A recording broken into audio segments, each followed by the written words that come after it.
لذوي القلوب والأبصار أشهد أن لا إله إلا الله وأشهد أن محمد رسول الله صلاة وسلاما على سيد كل مقتفى العربي الهاشمي المصطفى وعلى آله وصحبه ومن تبعه وموافى.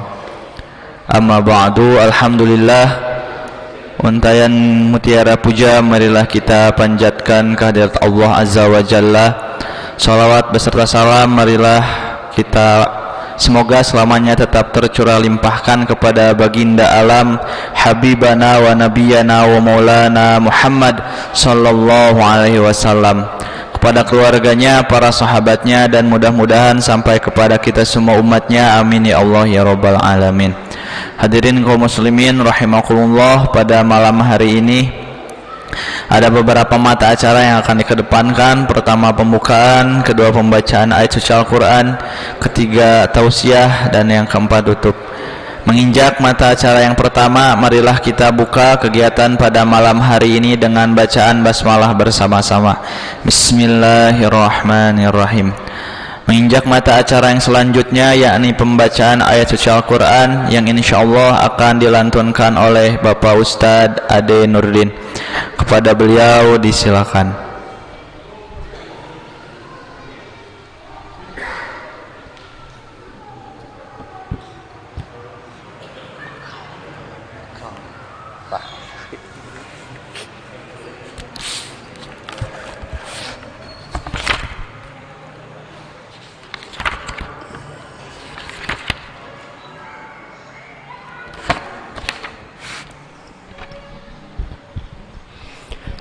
Assalamualaikum warahmatullahi wabarakatuh.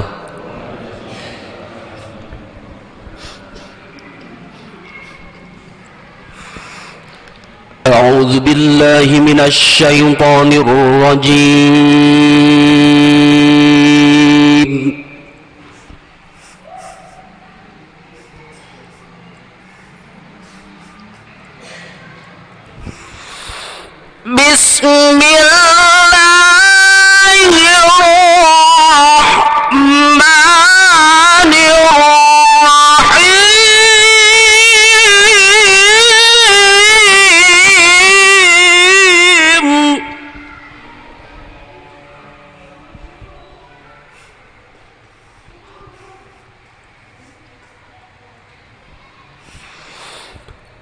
والشمس وضحاها والقمر إذا تلاها والنهار إذا جلاها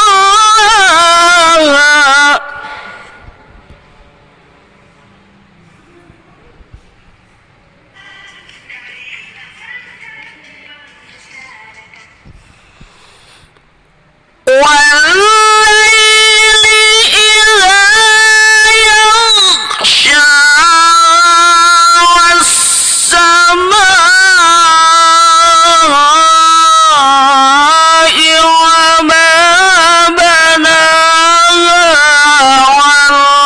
والأرض وما طحاها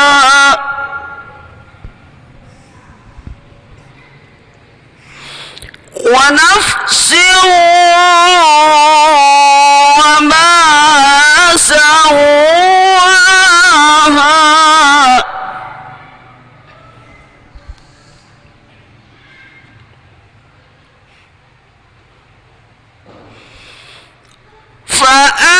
فألهمها فجورها وتقواها قد أفلح من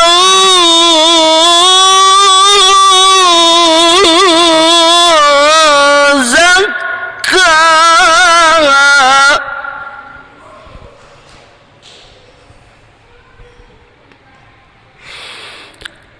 وقد خاب من دساها كذبت ثمود بطغواها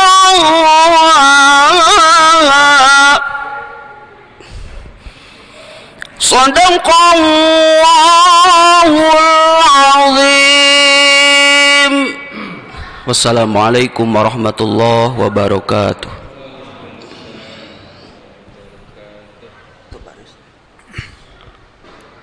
Alhamdulillahirabbil alamin. Terima kasih banyak kepada yang telah melantunkan ayat suci Al-Qur'an. Mudah-mudahan Allah Subhanahu wa taala senantiasa melimpahkan pahala kepada yang membaca maupun yang mendengarkan. Amin ya Allah ya rabbal alamin. Menginjak mata acara yang selanjutnya, yakni tausiah, yang insyaallah akan dikedepankan oleh Bapak Ustadz Haji John Hardi dengan tema manusia terbaik. Kepada beliau dipersilahkan.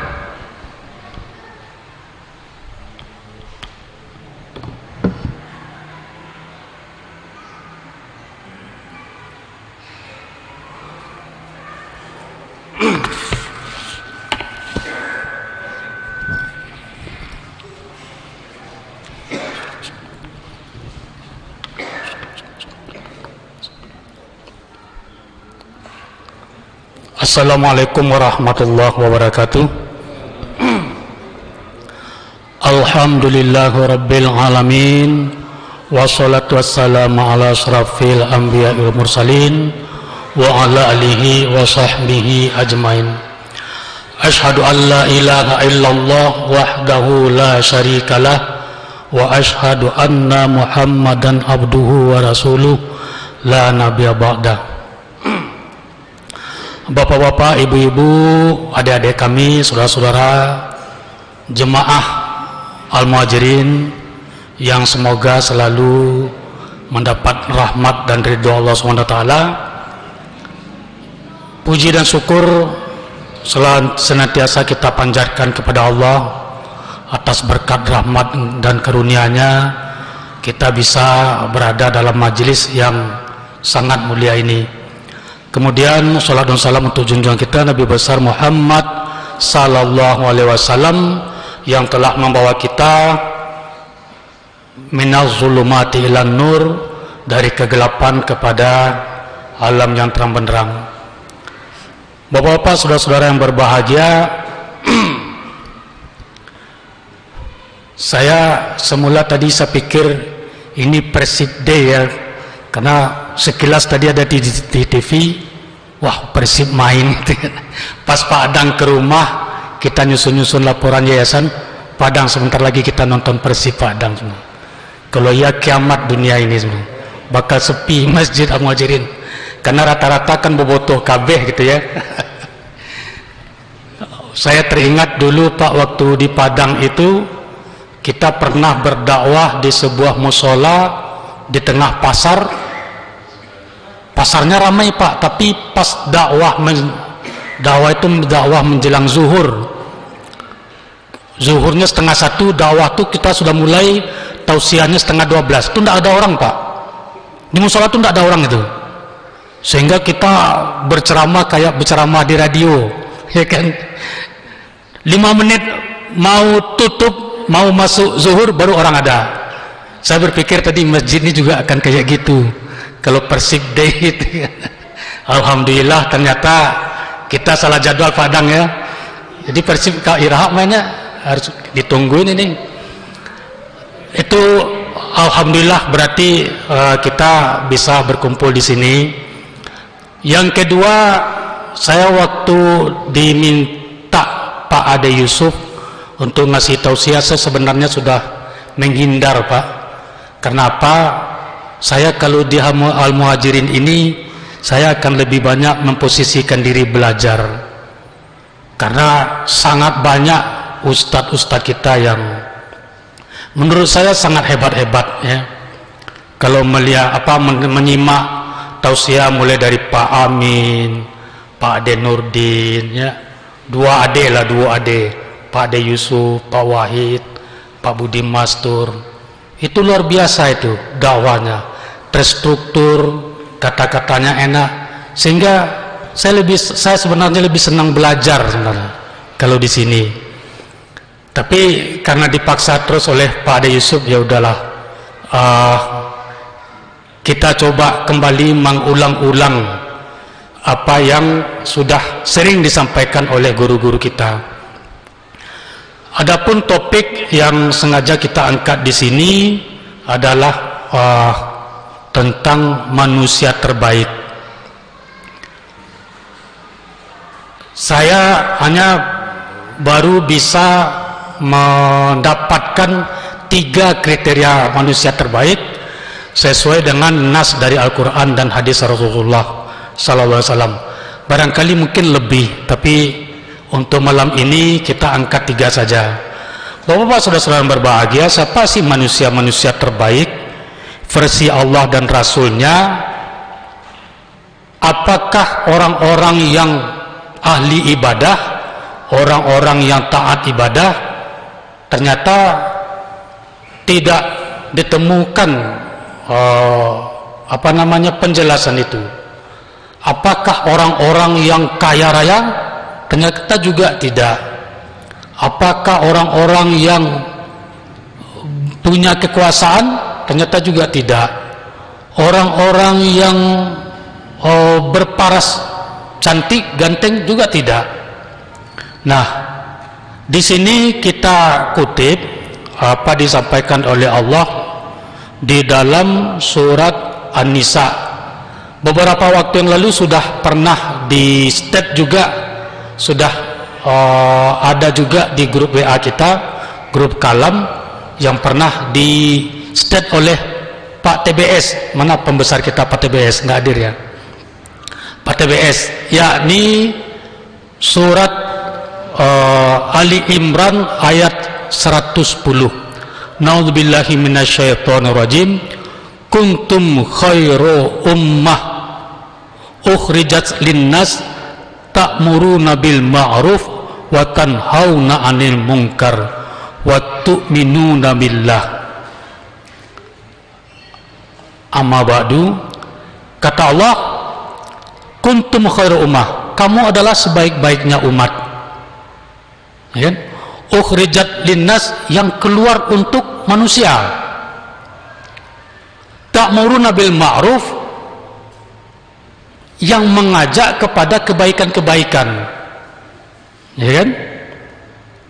Kemudian watan hauna 'anil munkar, dan mencegah untuk berbuat kemungkaran. Wa tu'minuna billah, dan beriman kepada Allah. Intinya apa di sini? Dakwah, ya. Jadi orang terbaik versi Al-Quran adalah orang yang berdakwah, bukan orang yang kaya raya, bukan orang yang punya kekuasaan, tapi adalah orang-orang yang berdakwah, dan juga bukan ahli ibadah. Nah, semangat dakwah inilah yang ada di zaman para sahabat. Coba kalau kita lihat bapak-bapak, saudara-saudara, Rasulullah mengatakan bahwa kalau di Mekah itu atau di Madinah itu kesempatan untuk beribadah terbaik ada di situ, ya kan? Di Masjidil Haram, orang-orang Ka'bah. Kata Rasulullah, barang siapa yang sholat di Masjidil Haram itu kualitasnya sama dengan 100.000 kali sholat di masjid lain, termasuk di Masjid Al-Muhajirin. Ya, kan enak beribadah di Mekah itu 100.000 kali. Sehingga pada saat kami haji dulu, ada seorang jemaah mengatakan, Pak John, saya ingin di akhir hidup saya akan pindah ke Mekah ini dengan istri saya berdua. Saya akan sholat setiap waktu sholat di Masjidil Haram, karena benar janji Allah yang dikatakan oleh Rasulullah, sholat di Masjidil Haram itu pahalanya sama dengan 100.000 kali sholat di masjid lain, termasuk di sholat di masjid kita ini. Kemudian di Masjidil Haram juga banyak tempat-tempat doa yang diijabah Allah, ya kan? Ada di makam Ibrahim, ada di Hijr Ismail, ada di Raudah, kan enak di situ, ya. Sehingga berdoa aja kita tiap sebentar di situ minta masuk surga, insya Allah dijabah Allah.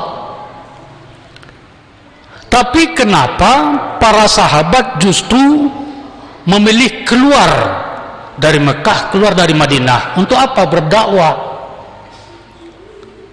Karena ternyata berdakwah itu pahalanya jauh lebih besar daripada sekadar menjadi ahli ibadah. Ya. Jadi kalau berdakwah itu untuk setiap orang yang bisa kita ajak kepada kebaikan, maka kita pun akan mendapat pahala kebaikan dari orang itu. Nah, itulah pentingnya dakwah. Kalau almarhum Ustadz Tengku Zulkarnain mengatakan, kita hiduplah dalam dakwah. Ya, dimanapun kita berada, apapun profesi kita, hendaklah kita posisikan itu bagian dari dakwah kita. Nah, bapak-bapak, saudara-saudara berbahagia, yang paling memungkinkan untuk dakwah yang bagus itu adalah para penguasa, orang yang punya jabatan. Kenapa? Karena dia bisa berdakwah dengan jabatannya. Ya, dia bisa berdakwah dengan jabatannya. Jadi kalau kita hanya sekedar melihat seorang pejabat, seorang pemimpin, kata Ustadz Abdul Somad, kalau dia hanya rajin puasa Senin Kamis, rajin bertahajud, ya, kemudian rajin sholatnya, itu tukang sapu juga bisa, tukang parkir juga bisa. Kalau hanya sekadar sholat, tahajud, berpuasa, semua orang bisa. Tapi kalau seorang pemimpin, dia dengan kekuasaannya dia bisa berdakwah, ya kan? Dia bisa ta'muru nabil ma'ruf tadi. Ya, contohnya waktu di Sumbar itu ada Gubernur Irwan Prayitno namanya. Beliau tuh mewajibkan para ASN sholat subuh berjamaah di masjid. Ya kan? Kalau tidak salah kemarin waktu Gubernur Jabar Akhir juga gitu. Para ASN diwajibkan sholat subuh berjamaah di masjid. Itu bisa dakwah, seorang pemimpin bisa diikuti, ya kan? Karena dia punya kekuasaan. Bisa juga seorang pemimpin mengatakan, misalnya setiap rakyatnya, setiap ASN-nya, misalnya penguasa, untuk berzakat, wajib zakatnya, akan pasti akan diikuti orang. Nah, itulah dakwah dari seorang penguasa. Bisa juga kalau pernah juga ada Kapolda, ya, dulu Kapolda di NTB, kemudian beliau ketua Kapolda di Sulsel, nama beliau Maijen Irjen Umar Setiono. Beliau itu pada saat Kapolda, beliau mewajibkan seluruh Polri di jajaran Poldanya wajib sholat berjamaah. Dan tidak boleh ada kegiatan pada saat datang waktu sholat, ada kegiatan-kegiatan lain kecuali sholat berjamaah. Sehingga beliau mengatakan, saya kalau pertemuan dengan pimpinan siapapun, kalau sudah azan, saya tinggalkan pertemuan, saya akan sholat dulu. Ini pemimpin, ya kan? Ini pemimpin. Dan bapak-bapak, saudara-saudara berbahagia, jangan salah, pemimpin-pemimpin non-muslim, ya kan, pemimpin-pemimpin non-muslim, dia kalau menjabat, dia gunakan jabatannya untuk berdakwah versi mereka, ya kan? Coba lihat waktu George Bush jadi presiden Amerika, dia siap mengatakan itu, kita akan siap untuk perang salib. Padahal negara Amerika itu bukan negara Kristen, tapi dia gunakan kekuasaannya untuk dakwah versi dia, gitu kan. Wah, Gubernur Bali juga seperti itu. Gubernur Bali yang beragama Hindu, dia manfaatkan jabatannya untuk dakwah dia. Pernah kan kita ingat waktu dia mengkupas tika, ya. melarang para pelajar muslim berjilbab, ya kan? Itu kan bagian dakwah dia. Padahal Bali itu bukan daerah otonomi Hindu, bukan otsus, otonomi khusus agama Hindu, tapi kebijakan-kebijakan itu dijalankan di sana. Pada saat nyepi, ya, pada saat nyepi itu bukan hanya orang Hindu yang wajib tinggal di rumah tanpa listrik, tanpa bunyi, tanpa cahaya. Orang Muslim pun disuruh di rumah. Pak Prapto sempat tidak merasakan nyepi di Hindu. Boleh tidak keluar rumah? Tidak boleh, Pak. Tidak boleh. Malah penerbangan internasional pun tidak boleh mendarat di Bali. Atau penerbangan domestik pun tidak boleh mendarat di Bali pada saat nyepi. Padahal Bali itu bukan otonomi khusus Hindu, tapi dia gunakan kekuasaannya untuk dakwah.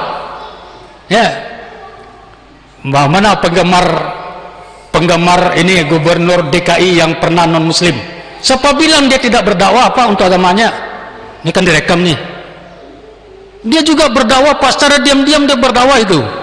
Setidak-tidaknya kita terasa waktu itu umat Islam mulai dijarang-jarangkan untuk melaksanakan ajaran-ajaran. Contoh misalnya, tidak boleh takbir keliling, dianggap memacetkan lalu lintas. Tapi barongsai boleh, ya kan? Monas tidak boleh dipakai untuk kegiatan-kegiatan agama, kegiatan ibadah Islam, tapi agama lain boleh misalnya. Siapa bilang dia tidak berdakwah? Karena itu kita pilihlah pemimpin yang Muslim, kemudian dengan jabatannya dia berdakwah. Presiden kita berdakwah tidak dengan jabatannya? Wallahu a'lam bishawab. Tapi dia rajin, sholatnya rajin, puasa Senin Kamis mungkin rajin, tapi dia tidak gunakan jabatannya untuk dakwah misalnya. Sangat sayang. Nah, kita pun dalam rumah tangga kita punya kekuasaan untuk berdakwah di keluarga kita. Bagi yang di perusahaan yang pernah duduk jadi pimpinan perusahaan, itu juga kesempatan dakwah di kantornya masing-masing, ya kan? Kalau saya dulu minimal saya atur jadwal-jadwal rapat tidak boleh bersentuhan dengan jadwal sholat, jadwal azan. Kalau sudah azan, rapat apapun wajib diskor, ya kan? Nah, tapi pernah juga waktu saya sekretaris direksi, pas lagi rapat, pas direksinya non muslim enak ngomongnya, pas azan, Pak orang azan Pak, oh iya Pak jam, skor rapat non muslim kan, enak gitu. Tapi pas pimpinannya muslim, orang azan, Pak azan Pak gimana? Aku kan juga muslim John, aku juga sholat, emang kau azan sholat, lanjut dulu rapatnya, tanggung, ya kan? Akhirnya udah setengah dua belum tahu selesai soal rapat, saya calling bagian konsumsi, kedepankan makanan. Begitu makanan ke depan, baru rapatnya berakhir. Bukan karena untuk sholat, makan ternyata. Ya. Nah, bapak-bapak, saudara-saudara, kalau ada yang berniat menjadi pemimpin, jadilah pemimpin. Tapi gunakan jabatan-jabatan itu untuk berdakwah. Kalau tidak bisa dengan kekuasaan, kata Rasulullah, dengan ucapan-ucapan. Jadi para ustadz, para dai mencoba selalu menyampaikan, ya, amar ma'ruf nahi mungkar dan tu'minuna billah ini. Kalau tidak bisa juga dengan ucapan-ucapan, minimal ada yang dinamakan dengan dakwah bilhal. Kita memberikan contoh. Nah, itu. Tapi contoh itu jauh lebih penting daripada sibuk berteriak-teriak, karena ancaman Allah, kabura kalimatan ayyaquluna ma la taf'alun, kata Allah, yakni kabura kalimatan indallahi, ya pada ya, kabura kalimatan indallahi ayyaqulu ma la taf'alun. Sungguh apa tercela di sisi Allah bagi orang yang hanya bisa berkata-kata kemudian tidak mampu berbuat. Nah, penting juga dakwah bilhal, ya kan? Nah, itulah seorang pedagang, dia akan dengan kejujurannya itu juga menjadi dakwah bagi dia. Seorang pegawai dengan disiplinnya, dengan kejujurannya, dengan anti suap, anti korupsinya, itu juga dakwah bilhal bagi dia. Nah, itu satu sebagai orang yang terbaik versi Allah SWT. Kemudian ada orang yang terbaik dari sisi yang di-state oleh Rasulullah SAW. Khairukum man ta'allama al-Quran wa 'allamahu. Ya, atau khairun nas man ta'allama al-Quran wa 'allamahu.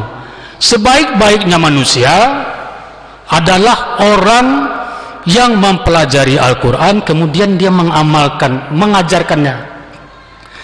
Itu versi orang terbaik yang kedua, yakni orang yang mempelajari Quran kemudian dia mengajarkannya kepada orang lain. Jadi saya terus terang salut ya kepada Pak Ade Yusuf ya, pada saat waktu-waktu antara maghrib, isya, kemudian setelah sholat subuh, masing-masing kita kan tilawah nih, ada yang tilawah ya kan, itu kan pahala untuk kita. Tapi kalau Pak Ade Yusuf justru ngajarin, lebih banyak pahalanya Pak Ade Yusuf sebenarnya itu. Ya kan? Itu lebih baik. Karena kalau yang membaca Quran tadi ahli ibadah, kalau Pak Ade Yusuf khairun nasnya, golongan orang terbaik. Ya. Demikian juga guru-guru ngaji kita. Ya, guru-guru ngaji yang mengajarkan Al-Quran kepada anak-anak murid, itu adalah orang-orang terbaik versi Rasulullah SAW. Karena setiap ilmu yang diajarkan menjadi amal jariah, menjadi ilmu yang bermanfaat, yang tidak akan pernah putus-putus diterimanya nanti pada saat dia sudah meninggal. Dan ilmu itu semakin berkembang, semakin besar pahalanya, ya kan? Nah, bagaimana kalau tidak bisa mengajarkan, tidak belajar, tidak bisa mengajarkan, kita ikutlah mendukung program itu. Nah, jadi seperti misalnya kita di yayasan, kita tidak ngajarin Al-Quran karena kualitas kita bukan kualitas guru, tapi kita dukung program untuk mengajarkan Al-Quran itu. Kita ciptakan manajemen yang baik untuk MDTA, untuk PAUDku, kita galang dana sama-sama, ya kan? Bagaimana caranya proses belajar mengajar, bagaimana guru-gurunya sejahtera, bagaimana penyediaan sarana belajarnya tersedia dengan baik. Nah, itu insya Allah mudah-mudahan juga bagian dari khairun nas tadi. Mudah-mudahan secara tidak langsung, walaupun tidak mengajarkan, tapi ternyata untuk program ini susahnya bukan main. Ya Pak Prapto ya, ngurus yayasan ini ternyata susahnya bukan main, Bapak-bapak saudara berbahagia. Kalau memanagenya sih gampang, yang susah tuh ngumpulin dananya. Ini curhat, ya curhat mungkin ini. Susah sekali meyakinkan orang untuk ayo ramai-ramai berinfak untuk yayasan, kemudian kita gunakan untuk pendidikan anak-anak kita, cucu-cucu kita. Dan yang dididik itu siapa? Anak kita, cucu kita, warga kita di sini. Susahnya bukan main itu. Saya kadang-kadang iri dengan Pak Amin. Beliau memposting, ini ada loh di luar itu, butuh dana sekian. Orang ramai-ramai nyumbang kan? Kalau kita dari yayasan teriak-teriak nih, so kumpulkan dana. Kita sebar kemarin ya, Pak Fafrul Razi menyebarkan untuk siapa mau jadi donator yayasan, nggak ada yang daftar, cuma satu yang daftar, dua, Pak TBS sama Pak Kartiman, yang lain-lain nggak ada yang mendaftar itu, ya kan? Ada yang lucu juga, saya lihat namanya selalu ada untuk nyumbang tempat-tempat lain, di yayasan nggak pernah ada. Saya tanya ke Pak Prapto, apa kita tidak layak dipercaya Pak Prapto? Ya, sama Pak Adang juga. mungkin kita tidak layak dipercaya. Kalau memang tidak layak percaya, carilah orang percaya. Yang penting urus yayasan ini jalan, ya kan? Cara-cara untuk dipercaya kita sudah sampaikan. Kita sudah terbuka dengan keuangan. Setiap bulan kita posting laporan keuangan. Setiap bulan. Coba lihat di situ. Selalu ada kita posting laporan bulanan. Ya kan? Sebagai transparansi. Kurang apa lagi itu kan?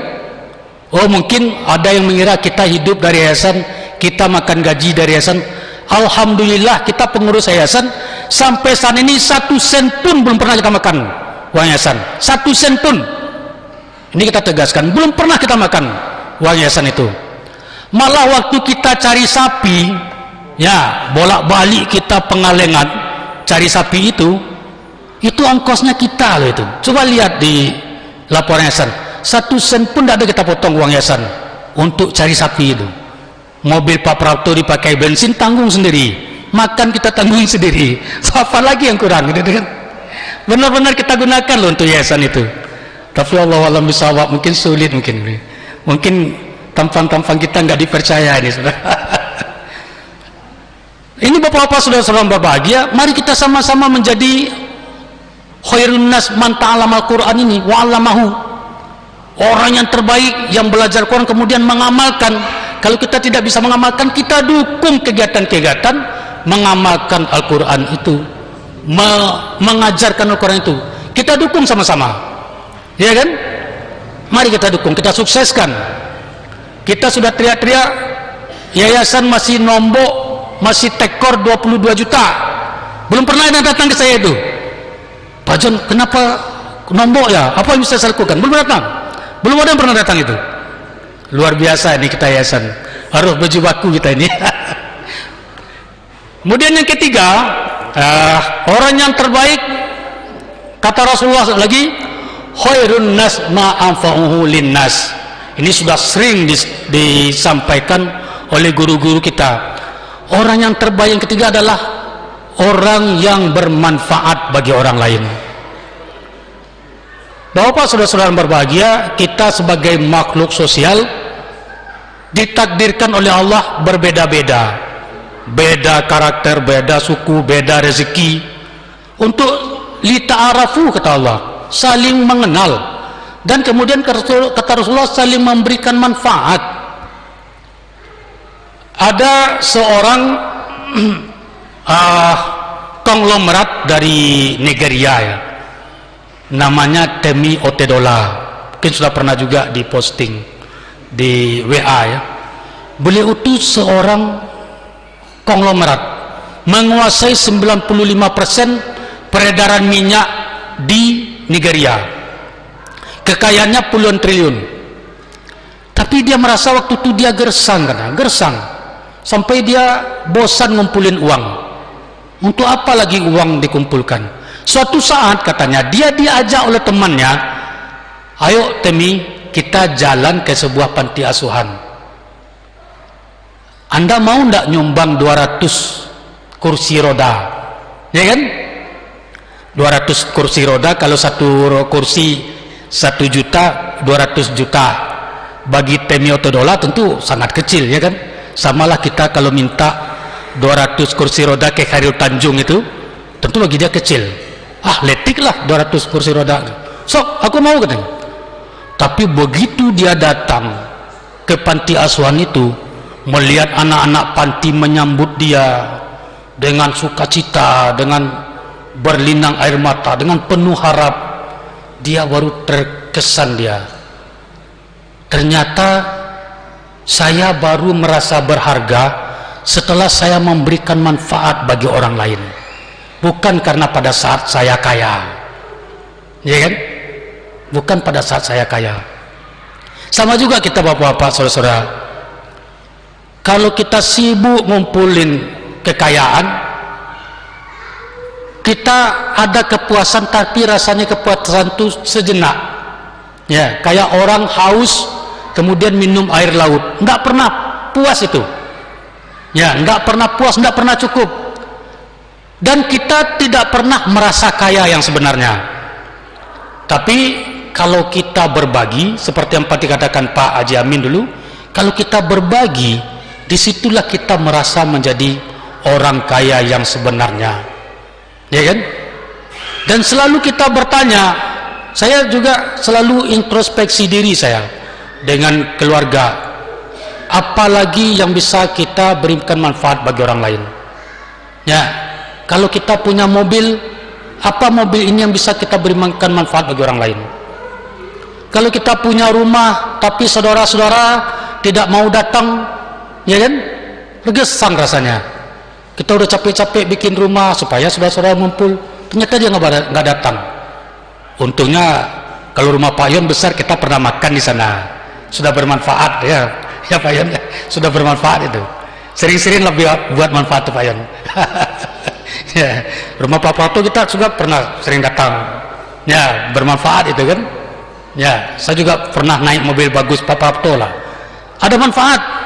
Kita juga berpikir seperti itu, apalagi manfaat ini bisa kita berikan ke orang lain. Walaupun manfaat itu mungkin bagi orang lain cetek, ya kan, cetek mungkin bagi orang lain.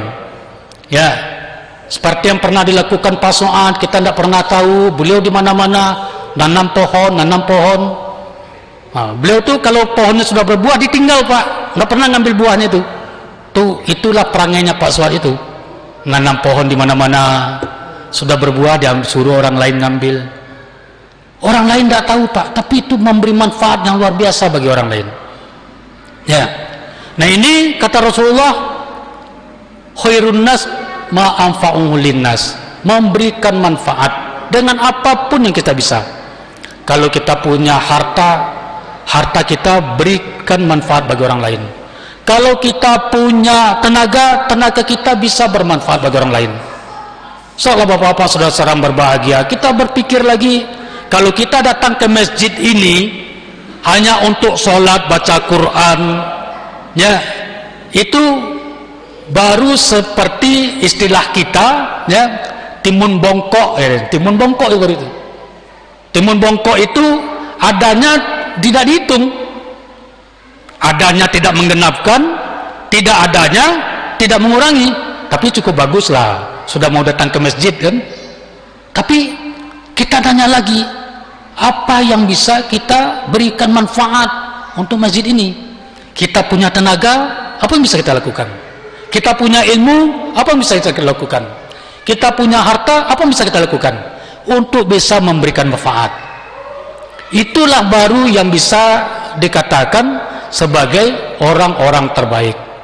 Jadi bapak-bapak saudara-saudara yang berbahagia, kesimpulannya, kalau untuk menjadi orang terbaik, bukanlah orang-orang yang ahli ibadah saja, bukan orang yang sibuk mengumpulkan kekayaan, bukan orang yang sibuk meraih kekuasaan, tapi adalah satu orang yang dia rajin berdakwah, kemudian dia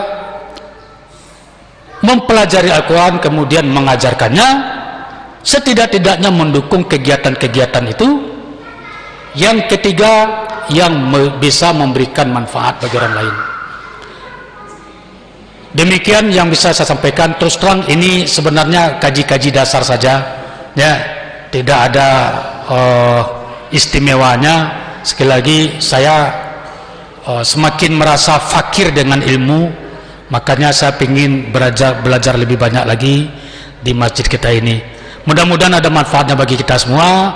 Wabillahi taufiq wal hidayah. Wassalamualaikum warahmatullahi wabarakatuh.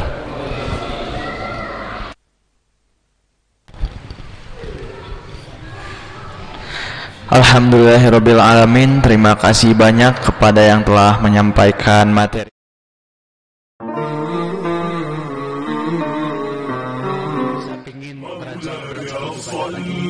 وسلم دائما أبدا على حبيبك